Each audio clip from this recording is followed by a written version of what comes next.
Hello ನಮಸ್ಕಾರ. ಎಲ್ಲರೂ ಹೇಗಿದ್ದೀರಾ? ಐ ಹೋಪ್ ಎಲ್ಲರೂ ಚೆನ್ನಾಗಿದ್ದೀರಾ ಅಂತ ಭಾವಿಸ್ತೀನಿ. ರಾಜ್ಯ ಸರ್ಕಾರ ತಂದಂತಹ ಗ್ಯಾರಂಟಿ ಯೋಜನೆಗಳಿರ್ಬೋದು, ಹಾಗೆ ಹಲವಾರು ಯೋಜನೆಗಳ ಕುರಿತು ಈಗಾಗಲೇ ನನಗೆ ಅಪ್ಡೇಟ್ ಅನ್ನ ಕೊಡ್ತಾ ಹೋಗ್ತಾ ಇದ್ದೀನಿ. ಇವತ್ತು ಏನು ಒಂದು ಅಪ್ಡೇಟ್ ತಂದಿದ್ದೀನಿ ಅಂದ್ರೆ, ಗೃಹಲಕ್ಷ್ಮಿ ಯೋಜನೆಗೆ ಸಂಬಂಧಿಸಿದಂತೆ ಬಾಕಿ ಉಳಿದಿರುವಂತಹ ಹಲವು ಕಂತುಗಳ ಹಣ ಯಾವಾಗ ಮಹಿಳೆಯರ ಖಾತೆಗೆ ಜಮಾ ಆಗುತ್ತೆ ಎನ್ನುವಂತ ಒಂದು ಮಾಹಿತಿಯನ್ನ ನಾನಿವತ್ತು ನಿಮಗೆ ಹೇಳ್ತಾ ಹೋಗ್ತೇನೆ. ಅದಕ್ಕೂ ಮುಂಚೆ ಯಾರೆಲ್ಲ ನಮ್ಮ ಡಿಜಿಟಲ್ ಅಸ್ತ್ರ ಚಾನಲ್ ಅನ್ನ ಸಬ್ಸ್ಕ್ರೈಬ್ ಮಾಡಿಲ್ಲ, ದಯವಿಟ್ಟು ಸಬ್ಸ್ಕ್ರೈಬ್ ಮಾಡುವ ಮೂಲಕ ನಿಮಗೆ ಉಪಯುಕ್ತವಾಗುವಂತಹ ಒಂದು ಮಾಹಿತಿಯನ್ನ ನಮ್ಮ ಚಾನಲ್ ಮೂಲಕ ಪಡಿಬಹುದಾಗಿದೆ. ರಾಜ್ಯ ಸರ್ಕಾರ ತಂದಂತಹ ಪಂಚ ಗ್ಯಾರಂಟಿ ಯೋಜನೆಗಳಲ್ಲಿ ಬಹುಮುಖ್ಯವಾದಂತಹ ಒಂದು ಯೋಜನೆ ಅಂದ್ರೆ ಗೃಹಲಕ್ಷ್ಮಿ ಯೋಜನೆ ಅಂತಾನೆ ಹೇಳಿದ್ರೆ ತಪ್ಪಾಗ್ಲಿಕ್ಕಿಲ್ಲ. ಯಾಕೆಂದ್ರೆ ರಾಜ್ಯದ ಒಂದು ಮಹಿಳೆಯರ ಒಂದು ಆರ್ಥಿಕವಾಗಿ ಸ್ವಾತಂತ್ರ್ಯ ಆಗಬೇಕು, ಜೊತೆಗೆ ಸಬಲೀಕರಣವನ್ನ ಉತ್ತೇಜಿಸುವಂತಹ ಒಂದು ಉದ್ದೇಶದಲ್ಲಿ ಮುಖ್ಯಮಂತ್ರಿ ಸಿದ್ದರಾಮಯ್ಯನವರ ಸರ್ಕಾರ ಈ ಒಂದು ಗೃಹಲಕ್ಷ್ಮಿ ಯೋಜನೆಯನ್ನ ಜಾರಿಗೆ ತರಲಾಗಿದೆ. ಈ ಒಂದು ಯೋಜನೆಯಡಿ ಏನು ಅರ್ಹ ರಾಜ್ಯದ ಮಹಿಳೆಯರಿಗೆ ಪ್ರತಿ ತಿಂಗಳು ಅವರ ಒಂದು ಖಾತೆಗೆ 2,000 ರೂಪಾಯಿ ಹಣ, ಏನು ನಗದು ಹಣವನ್ನ ಸಹಾಯಧನವನ್ನಾಗಿ ನೇರವಾಗಿ ಅವರ ಖಾತೆಗೆ ಹಣವನ್ನ ವರ್ಗಾವಣೆ ಮಾಡಲಾಗ್ತಿತ್ತು.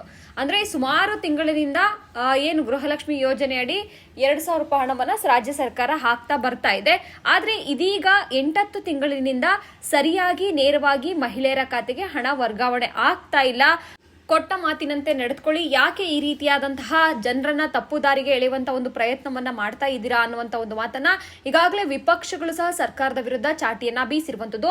ಅದಿಲ್ಲದೆ ರಾಜ್ಯದ ಮಹಿಳಾ ಮಣಿಯರು ಸಹ ಯಾವಾಗ ನಮ್ಮ ಖಾತೆಗೆ ಸರಿಯಾಗಿ ಹಣವನ್ನ ಜಮಾ ಮಾಡ್ತೀರಾ ಅನ್ನುವಂತ ಒಂದು ಪ್ರಶ್ನೆಗಳ ಸುರಿಮಳೆಯನ್ನೇ ಸಹ ಸುರಿಸಿರುವಂತದ್ದು. ಇದೀಗ ಸಿಕ್ಕಿರುವಂತಹ ಒಂದು ಬಿಗ್ ಅಪ್ಡೇಟ್ ಅಂದ್ರೆ, ಗೃಹಲಕ್ಷ್ಮಿ ಯೋಜನೆಗೆ ಸಂಬಂಧಿಸಿದಂತೆ 22 ಹಾಗೂ 23ನೇ ಕಂತಿನ ಹಣ ಯಾವಾಗ ಜಮಾ ಆಗುತ್ತೆ ಎನ್ನುವಂತ ಒಂದು ಮಾಹಿತಿಯನ್ನ ನಾನು ನಿಮಗೆ ಕೊಡ್ತಾ ಹೋಗ್ತೇನೆ. ಕೆಲವು ಮೂಲಗಳಿಂದ ಏನು ಗೃಹಲಕ್ಷ್ಮಿ ಇಲಾಖೆಗೆ ಸಂಬಂಧಿಸಿದಂತೆ ಅಂದ್ರೆ ಮಹಿಳಾ ಮತ್ತು ಮಕ್ಕಳ ಕಲ್ಯಾಣ ಇಲಾಖೆಗೆ ಸಂಬಂಧಿಸಿದಂತೆ ಒಂದು ಮಾಹಿತಿ ಸಹ ಲಭ್ಯವಾಗಿದೆ. ಅದೇ ಯಾವಾಗ ಗೃಹಲಕ್ಷ್ಮಿ ಯೋಜನೆಗೆ ಸಂಬಂಧಿಸಿದಂತಹ ಹಣವನ್ನ ಬಾಕಿ ಈಗಾಗಲೇ ಕೆಲವೊಂದು ಜಿಲ್ಲೆಗಳಲ್ಲಿ ಈಗಾಗಲೇ ಇನ್ನೂ ಸಹ 22, 23ನ ಕಂತಿನ ಹಣ ಬರಬೇಕು ಅಂತ ಹೇಳಿದ್ರೆ, ಕೆಲವೊಂದು ಜಿಲ್ಲೆಗಳಲ್ಲಿ ಇನ್ನು 4-5 ತಿಂಗಳ ಹಣ ನಮ್ಮ ಖಾತೆಗೆ ಬಂದಿಲ್ಲ ಅನ್ನುವಂತ ಒಂದು ಮಾತನ್ನ ರಾಜ್ಯದ ಮಹಿಳಾ ಮಣಿಗಳು ಹೇಳ್ತಾ ಇರುವಂತದ್ದು. ಆದ್ರೆ ಈ ಒಂದು ಯೋಜನೆ ಅಡಿ ಸರ್ಕಾರ ಯಾಕೆ ಹಣವನ್ನ ಹಾಕದೆ ಯಾಕೆ ಪದೇ ಪದೇ ಇದೇ ರೀತಿಯಾದಂತಹ ಒಂದು ತಪ್ಪುಗಳನ್ನ ಮಾಡ್ತಾ ಇದೆ? ಕೇವಲ ತಾಂತ್ರಿಕ ಸಮಸ್ಯೆ ಎನ್ನುವಂತ ಒಂದು ಹೇಳಿಕೆಯನ್ನೇ ನೀಡ್ತಾ ಬಂದಿದೆ. ಈ ಒಂದು ಹೇಳಿಕೆಯಿಂದಾಗಿ ಈಗಾಗಲೇ ರಾಜ್ಯದ ಜನ ಸಾಕಷ್ಟು ರೋಸಿ ಹೋಗಿದ್ದಾರೆ. ಅದಲ್ಲದೆ ವಿಪಕ್ಷಗಳು ಸಹ ಇದರ ವಿರುದ್ಧವಾಗಿ ನಾವು ರಾಜ್ಯ ಸರ್ಕಾರದ ವಿರುದ್ಧ ಪ್ರತಿಭಟನೆಯನ್ನ ಮಾಡ್ತೇವೆ ಎನ್ನುವಂತ ಒಂದು ಎಚ್ಚರಿಕೆಯನ್ನು ಸಹ ನೀಡಿದ್ದಾರೆ. ಇದೀಗ ಗೃಹಲಕ್ಷ್ಮಿ ಯೋಜನೆಗೆ ಸಂಬಂಧಿಸಿದಂತೆ ಲಕ್ಷ್ಮೀ ಹೆಬ್ಬಾಳ್ಕರ್ ಅವರು ನೀಡಿರುವಂತಹ ಒಂದು ಹೇಳಿಕೆ ಏನಂದ್ರೆ, ಈಗಾಗಲೇ ಯಾವುದೇ ರೀತಿಯಾದಂತಹ ರಾಜ್ಯ ಸರ್ಕಾರ ಆರ್ಥಿಕವಾಗಿ ಸಮಸ್ಯೆಯನ್ನ ಎದುರಿಸ್ತಾ ಇಲ್ಲ, ಸರ್ಕಾರದ ಬಳಿ ಹಣ ಇದೆ, ಹಂತ ಹಂತವಾಗಿ ನಾವು ಮಹಿಳೆಯರ ಖಾತೆಗೆ ಹಣವನ್ನ ಜಮಾ ಮಾಡ್ತೇವೆ ಅನ್ನುವಂತ ಒಂದು ಮಾತನ್ನ ಹೇಳ್ತಾ ಇದ್ದಾರೆ ಹೊರತು ಪ್ರತಿ ತಿಂಗಳು ಏನು ಮಹಿಳೆಯರ ಖಾತೆಗೆ 2,000 ರೂಪಾಯಿ ಹಣ ಜಮಾ ಆಗ್ತಾ ಇತ್ತು, ಆ ರೀತಿಯಾಗಿ ಈಗಾಗಲೇ 4-5 ತಿಂಗಳಿಂದ ಕೆಲವೊಂದು ಜಿಲ್ಲೆಗಳಿಗೆ 8 ತಿಂಗಳಿಂದ ಸರಿಯಾಗಿ ಹಣ ಜಮಾ ಆಗ್ತಾ ಇಲ್ಲ ಅನ್ನೋದು ಮಹಿಳೆಯರ ಕೂಗಾಗಿದೆ. ಆದ್ರೆ ಇದೀಗ ಬಂದಿರುವಂತಹ ಒಂದು ಬಿಗ್ ಅಪ್ಡೇಟ್ ಏನಂದ್ರೆ, 22 ಹಾಗೂ 23ನ ಕಂತಿನ ಹಣ ಅಂದ್ರೆ 4,000 ಹಣವನ್ನ ಒಟ್ಟಿಗೆ ಜಮಾ ಮಾಡ್ತೇವೆ, ಅಂದ್ರೆ ಒಂದೇ ವಾರದಲ್ಲಿ ಒಟ್ಟಿಗೆ ಜಮಾ ಮಾಡ್ತೇವೆ. ಸೆಪ್ಟೆಂಬರ್ 15ರ ಒಳಗೆ 2 ಕಂತಿನ ಹಣವನ್ನ ನಿಮ್ಮ ಒಂದು ಬ್ಯಾಂಕ್ ಖಾತೆಗೆ ನೇರವಾಗಿ ಜಮಾ ಮಾಡ್ತೇವೆ ಅನ್ನುವಂತ ಒಂದು ಮಾತನ್ನ ಹೇಳಿದ್ದಾರೆ. ಅದೇ ಅಲ್ಲದೆ ಇನ್ನೊಂದು ಮಾತನ್ನು ಸಹ ಹೇಳಿದ್ದಾರೆ. ಯಾಕೆಂದ್ರೆ ಈಗಾಗಲೇ ರಾಜಕಾರಣಿಗಳ ಮಾತನ್ನ ಅಂದ್ರೆ ಅವರು ಕೊಟ್ಟಂತಹ ಭರವಸೆಗಳು ಎಷ್ಟು ಈಡೇರುತ್ತೋ ಎಷ್ಟು ಈಡೇರಲ್ಲ ಅನ್ನೋದು ನಿಮ್ಗೆ ಗೊತ್ತು. ಯಾಕಂದ್ರೆ ಈ ಹಿಂದೆಯೂ ಸಹ ಇದೇ ರೀತಿಯಾದಂತಹ ಒಂದು ಹೇಳಿಕೆಯನ್ನ ಅಂದ್ರೆ ಕಳೆದ ಮೇ ತಿಂಗಳಲ್ಲಿ 3 ತಿಂಗಳ ಹಣ ಒಂದೇ ವಾರದಲ್ಲಿ ಜಮಾ ಆಗುತ್ತೆ ಅನ್ನುವಂತ ಒಂದು ಹೇಳಿಕೆಯನ್ನ ಇದೇ ಲಕ್ಷ್ಮೀ ಹೆಬ್ಬಾಳ್ಕರ್ ಅವರು ಹೇಳಿದ್ರು. ಆ ಒಂದು ಸಂದರ್ಭದಲ್ಲೂ ಸಾಕಷ್ಟು ನಿರೀಕ್ಷೆಯನ್ನ ಇಟ್ಕೊಂಡು ರಾಜ್ಯದ ಮಹಿಳೆಯರು ಕಾಯ್ತಾ ಇದ್ರು. ಆದ್ರೆ ಆ ಒಂದು ಸಂದರ್ಭದಲ್ಲಿ 3 ತಿಂಗಳ ಹಣ ಒಟ್ಟಿಗೆ ಜಮಾ ಆಗಿರ್ಲಿಲ್ಲ. ಆದ್ರೆ ಇದೀಗ ಕೊಟ್ಟಂತಹ ಮಾತನ್ನ ರಾಜ್ಯದ ಮಹಿಳೆಯರು ನೀವೆಲ್ಲ ಹೇಗ್ ನಂಬ್ತೀರಾ ಹೇಳಿ? ಹಾಗಾಗಿ ಈಗಾಗಲೇ ಬಂದಿರುವಂತಹ ಒಂದು ಮಾಹಿತಿ ಏನಂದ್ರೆ, ಸೆಪ್ಟೆಂಬರ್ 15ರ ಒಳಗೆ 2 ತಿಂಗಳ ಹಣವನ್ನ 22 ಹಾಗೂ 23ನೇ ಕಂತಿನ ಹಣವನ್ನ ನಾವು ಜಮಾ ಮಾಡ್ತೇವೆ. ಒಂದು ವೇಳೆ ಅದು ಸಾಧ್ಯ ಆಗದೆ ಇದ್ರೆ ದಸರಾ ಹಬ್ಬಕ್ಕೆ ಅಂದ್ರೆ ನವರಾತ್ರಿ ಹಬ್ಬದ ಸಂದರ್ಭದಲ್ಲಿ ಹಣವನ್ನ ಜಮಾ ಮಾಡ್ತೇವೆ. ಈ ಮೂಲಕ ಮಹಿಳೆಯರನ್ನ ಆರ್ಥಿಕವಾಗಿ ಬೆಂಬಲಿಸುವಂತ ಒಂದು ಸರ್ಕಾರ ನಮ್ಮ ಸರ್ಕಾರದ ಒಂದು ಉದ್ದೇಶವಾಗಿದೆ ಎನ್ನುವಂತ ಒಂದು ಮಾತನ್ನ ಹೇಳಿದ್ದಾರೆ. ಯಾಕೆಂದ್ರೆ ಕಳೆದ ವರಮಹಾಲಕ್ಷ್ಮಿ ಹಬ್ಬಕ್ಕೂ ಇದೇ ರೀತಿಯಾದಂತಹ ಒಂದು ಮಾತನ್ನ ಸರ್ಕಾರ ಹೇಳಿತ್ತು. ಅದೇ ಅಲ್ಲದೆ ಗಣೇಶೋತ್ಸವದ ಸಂದರ್ಭದಲ್ಲೂ ಸಹ ಮಹಿಳೆಯರ ಖಾತೆಗೆ, ಮಹಿಳೆಯರ ಬ್ಯಾಂಕ್ ಖಾತೆಗೆ ಹಣ ಜಮಾ ಆಗುತ್ತೆ ಎನ್ನುವಂತ ಒಂದು ಮಾತನ್ನ ಹೇಳಿದ್ರು. ಆದ್ರೆ ಇದೀಗ ಪ್ರತಿ ತಿಂಗಳು ಸಹ ಒಂದೊಂದು ಹಬ್ಬಗಳು ಕಳೀತಾ ಇದ್ದಾವೆ. ಇದೀಗ ಮುಂಬರುವಂತಹ ಅಕ್ಟೋಬರ್ ಮೊದಲ ವಾರದಲ್ಲೇ ಏನು ವಿಜಯದಶಮಿ ದಸರಾ ಮಹೋತ್ಸವ ಇದೆ. ಆ ಒಂದು ಸಂದರ್ಭದಲ್ಲಿ ಒಂದು ವೇಳೆ ಸೆಪ್ಟೆಂಬರ್ 15ರ ಒಳಗೆ ನಿಮ್ಮ ಖಾತೆಗೆ ಹಣ ಬರದೇ ಇದ್ರೆ ಮುಂಬರುವಂತಹ ದಿನಗಳಲ್ಲಿ ಅಂದ್ರೆ ದಸರಾ ನವರಾತ್ರಿ ಹಬ್ಬದ ಸಂದರ್ಭದಲ್ಲಿ ನಿಮ್ಮ ಒಂದು ಮಹಿಳೆಯರ ಖಾತೆಗೆ ಹಣ ವರ್ಗಾವಣೆ ಆಗುತ್ತೆ ಎನ್ನುವಂತ ಒಂದು ಮಾತನ್ನ ಹೇಳಿದ್ದಾರೆ. ಈ ಮಾತನ್ನ ಯಾವ ರೀತಿಯಾಗಿ ನಂಬಬೇಕೋ ಯಾವ ರೀತಿಯಾಗಿ ಬಿಡಬೇಕು ಅನ್ನೋದು ಸಹ ಇಲ್ಲಿ ಗೊತ್ತಾಗ್ತಾ ಇಲ್ಲ. ಯಾಕೆಂದ್ರೆ ಸರ್ಕಾರ ಈ ಹಿಂದೆ ಸರಿಯಾಗಿ ಕಳೆದ 1 ವರ್ಷಗಳಲ್ಲಿ ಅಂದ್ರೆ ರಾಜ್ಯದಲ್ಲಿ ಕಾಂಗ್ರೆಸ್ ಸರ್ಕಾರ ಅಧಿಕಾರಕ್ಕೆ ಬಂದು ಬರೋಬ್ಬರಿ 2 ವರ್ಷ ಕಂಪ್ಲೀಟ್ ಆಗಿದೆ.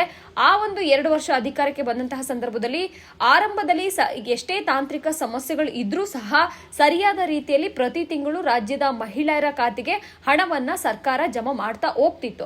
ಆದ್ರೆ ಇದೀಗ ಕಳೆದ 4-5 ತಿಂಗಳಿಂದ ಕೆಲವೊಂದು ಜಿಲ್ಲೆಗಳಿಗಾದ್ರೆ ಕೆಲವೊಂದು ಜಿಲ್ಲೆಗಳಿಗೆ ಇನ್ನು 8 ತಿಂಗಳ ಹಣ ಬಂದಿಲ್ಲ ಅನ್ನೋದು ಮಹಿಳೆಯರ ಆರೋಪವಾಗಿದೆ.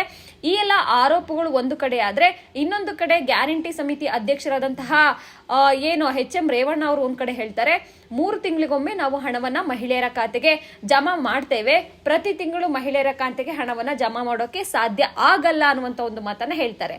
ಒಂದು ಕಡೆ ಗ್ಯಾರಂಟಿ ಸಮಿತಿ ಅಧ್ಯಕ್ಷರಾದ HM ರೇವಣ್ಣ ಅವರು ಈ ರೀತಿಯಾದಂತಹ ಹೇಳಿಕೆಯನ್ನ ಕೊಟ್ರೆ, ಇತ್ತ ಗೃಹಲಕ್ಷ್ಮಿ ಅಂದ್ರೆ ಏನು ಲಕ್ಷ್ಮಿ ಹೆಬ್ಬಾಳ್ಕರ್ ಅವರು ಏನ್ ಹೇಳ್ತಾರೆ, ಗೃಹಲಕ್ಷ್ಮಿ ಯೋಜನೆಗೆ ಸಂಬಂಧಿಸಿದಂತಹ ಹಣವನ್ನ ಆದಷ್ಟು ಶೀಘ್ರದಲ್ಲೇ ಮಹಿಳೆಯರ ಖಾತೆಗೆ ಹಾಕ್ತೇವೆ, ಯಾರಿಗೂ ಆತಂಕ ಭಯ ಅನ್ನೋದು ಬೇಡ, ಕೊಟ್ಟ ಮಾತಂತೆ ನಮ್ಮ ಸರ್ಕಾರ ನಡೆದುಕೊಳ್ಳುತ್ತೆ ಅನ್ನುವಂತ ಒಂದು ಮಾತನ್ನು ಸಹ ಲಕ್ಷ್ಮಿ ಹೆಬ್ಬಾಳ್ಕರ್ ಅವರು ಹೇಳ್ತಾರೆ. ಇತ್ತ DK ಶಿವಕುಮಾರ್ ಇರ್ಬೋದು, ಅದಲ್ಲದೆ ಮುಖ್ಯಮಂತ್ರಿ ಸಿದ್ದರಾಮಯ್ಯನವರು ಒಂದ್ ಕಡೆ ಹೇಳ್ತಾರೆ, ಸರ್ಕಾರ ಗ್ಯಾರಂಟಿ ಯೋಜನೆಗಳಿಂದ ಯಾವುದೇ ರೀತಿಯಾದಂತಹ ಆರ್ಥಿಕ ಸಂಕಷ್ಟವನ್ನ ಎದುರಿಸ್ತಾ ಇಲ್ಲ, ಸರ್ಕಾರದ ಬಳಿ ಹಣ ಇದೆ, ಕೊಟ್ಟ ಮಾತಿನಂತೆ ನಾವು ನಡೆದುಕೊಳ್ತೇವೆ, ಏನೋ ನಿಮ್ಗೇನ್ ಪ್ರತಿ ತಿಂಗಳು ಹಣ ಬರಬೇಕೋ ಆ ಒಂದು ಹಣವನ್ನ ನಾವು ಆದಷ್ಟು ಬೇಗ ನಿಮ್ಮ ಮಹಿಳೆಯರ ಖಾತೆಗೆ ಜಮಾ ಮಾಡ್ತೇವೆ ಅನ್ನುವಂತ ಒಂದು ಮಾತನ್ನ ಈ ಹಿಂದೆ ಮುಖ್ಯಮಂತ್ರಿ ಸಿದ್ದರಾಮಯ್ಯನವರು ಸಹ ಹೇಳಿದ್ರು. ಆದ್ರೆ ಇದೀಗ ಏನು 22 ಹಾಗೂ 23ನೇ ಕಂತಿನ ಹಣವನ್ನ 15ರೊಳಗೆ ಈ ತಿಂಗಳ 15ರೊಳಗೆ ಹಣವನ್ನ ಜಮಾ ಮಾಡ್ತೇವೆ ಅಂತ ಹೇಳಿದ್ದಾರೆ. ಆದ್ರೆ ಅದು ಎಷ್ಟು ಸತ್ಯ, ಆದ್ರೆ ಆ ಒಂದು ಹಣ ಮಹಿಳೆಯರ ಖಾತೆಗೆ ಬಂದ ಮೇಲೆ ಗ್ಯಾರಂಟಿ, ಯಾಕೆಂದ್ರೆ ಗ್ಯಾರಂಟಿ ಯೋಜನೆಗಳು ಅಂತ ಹೇಳಿ ಸರಿಯಾದ ಗ್ಯಾರಂಟಿಯನ್ನ ರಾಜ್ಯ ಸರ್ಕಾರ ನೀಡ್ತಾ ಇಲ್ಲ. ಪ್ರತಿ ತಿಂಗಳು ಮಹಿಳೆಯರ ಖಾತೆಗೆ ಮಹಿಳೆಯರನ್ನ ಆರ್ಥಿಕವಾಗಿ ಸ್ವಾವಲಂಬಿಗಳಾಗಿ ಮಾಡಬೇಕು, ಅವರಿಗೂ ಸಹ ಸ್ವತಂತ್ರವಾಗಿ ಬದುಕುವಂತ ಒಂದು ಅವಕಾಶವನ್ನ ನಮ್ಮ ಸರ್ಕಾರದ ಉದ್ದೇಶವಾಗಿದೆ. ಹಾಗಾಗಿ ನಾವು 2,000 ರೂಪಾಯಿ ಹಣವನ್ನ ಹಾಕ್ತಾ ಇದ್ದೇವೆ ಅಂತ ಘಂಟಾಘೋಷವಾಗಿ ಈಗಾಗಲೇ ಭಾಷಣಗಳ ಮೂಲಕ ಹೇಳಿದ್ದು ಆಯ್ತು. ಆದ್ರೆ ಇದ್ಯಾಕೆ ಈ ರೀತಿಯಾಗಿ ಸರ್ಕಾರ ಮಾಡ್ತಾ ಇದೆ, ಕೊಟ್ಟ ಮಾತಿನಂತೆ ನಡೆದುಕೊಳ್ತಾ ಇಲ್ಲ, ಮಹಿಳೆಯರು ಸಹ ಸಾಕಷ್ಟು ಪ್ರಶ್ನೆ ಮಾಡಿ ಸುಮ್ಮನಾಗ್ಬಿಟ್ಟಿದ್ದಾರೆ. ಇದೀಗ ರಾಜ್ಯ ಸರ್ಕಾರ ಯಾವಾಗ ಮಹಿಳೆಯರ ಖಾತೆಗೆ ಹಣ ಹಾಕುತ್ತೆ ಅನ್ನೋದನ್ನು ಸಹ ಕಾದ್ ನೋಡ್ಬೇಕಾಗಿದೆ. ಲಕ್ಷ್ಮೀ ಹೆಬ್ಬಾಳ್ಕರ್ ಹೇಳಿದ್ದಾರೆ, ನೋಡೋಣ, ಕಾದ್ ನೋಡೋಣ. ಯಾಕಂದ್ರೆ ಸಾಕಷ್ಟು ತಿಂಗಳುಗಳು ಸಹ ಈಗಾಗಲೇ ನಾವು ಕಾದ್ ನೋಡಿದ್ದಾಯ್ತು. ಈ ಬಾರಿಯೂ ಸಹ ಕಾದ್ ನೋಡೋಣ. ಆದಷ್ಟು ಶೀಘ್ರದಲ್ಲಿ ಮಹಿಳೆಯರ ಖಾತೆಗೆ ಹಣ ಬರ್ಲಿ ಅನ್ನೋದು ಸಹ ನಮ್ಮ ಒಂದು ಆಶಯ ಆಗಿದೆ. ಇನ್ನೊಂದು ಕಡೆ ಕೇಳ್ತಾ ಇದ್ರಿ, ಮಹಿಳೆಯರ ಒಂದು ಅಭಿವೃದ್ಧಿಗೆ ಸಂಬಂಧಿಸಿದಂತೆ ಯಾವುದಾದ್ರೂ ವಿಚಾರಗಳ ಬಗ್ಗೆ ಆಗಿರ್ಬೋದು ಅಥವಾ ಒಂದು ಯೋಜನೆಗಳ ಬಗ್ಗೆಯೂ ಸಹ ಮಾಹಿತಿಯನ್ನ ಕೊಡಿ ಎನ್ನುವಂತ ಒಂದು ಮಾತನ್ನ ಕೇಳ್ತಾ ಇದ್ದೀರಾ. ಆದಷ್ಟು ಬೇಗ ಮಹಿಳೆಯರಿಗೆ ಸಂಬಂಧಿಸಿದಂತೆ ಮಹಿಳೆಯರ ಉದ್ಯೋಗಕ್ಕೆ ಸಂಬಂಧಿಸಿದಂತಹ ಒಂದು ಮಾಹಿತಿಯನ್ನ ನಾನು ಈ ವಿಡಿಯೋದಲ್ಲಿ ನಿಮಗೆ ಮುಂದಿನ ಒಂದು ವಿಡಿಯೋದಲ್ಲಿ ಕೊಡ್ತಾ ಹೋಗ್ತೇನೆ. ಅದಕ್ಕೂ ಮುಂಚೆ ಯಾರೆಲ್ಲ ನಮ್ಮ ಡಿಜಿಟಲ್ ಅಸ್ತ್ರ ಚಾನೆಲ್ ಅನ್ನ ಸಬ್ಸ್ಕ್ರೈಬ್ ಮಾಡಿಲ್ಲ, ಮತ್ತೊಮ್ಮೆ ಹೇಳ್ತಿದ್ದೀನಿ, ದಯವಿಟ್ಟು ಸಬ್ಸ್ಕ್ರೈಬ್ ಮಾಡಿ. ಅದಲ್ಲದೆ ಈ ವಿಡಿಯೋ ಇಷ್ಟ ಆಗಿದ್ರೆ ಶೇರ್ ಮಾಡಿ. ಥ್ಯಾಂಕ್ ಯು, ಧನ್ಯವಾದ.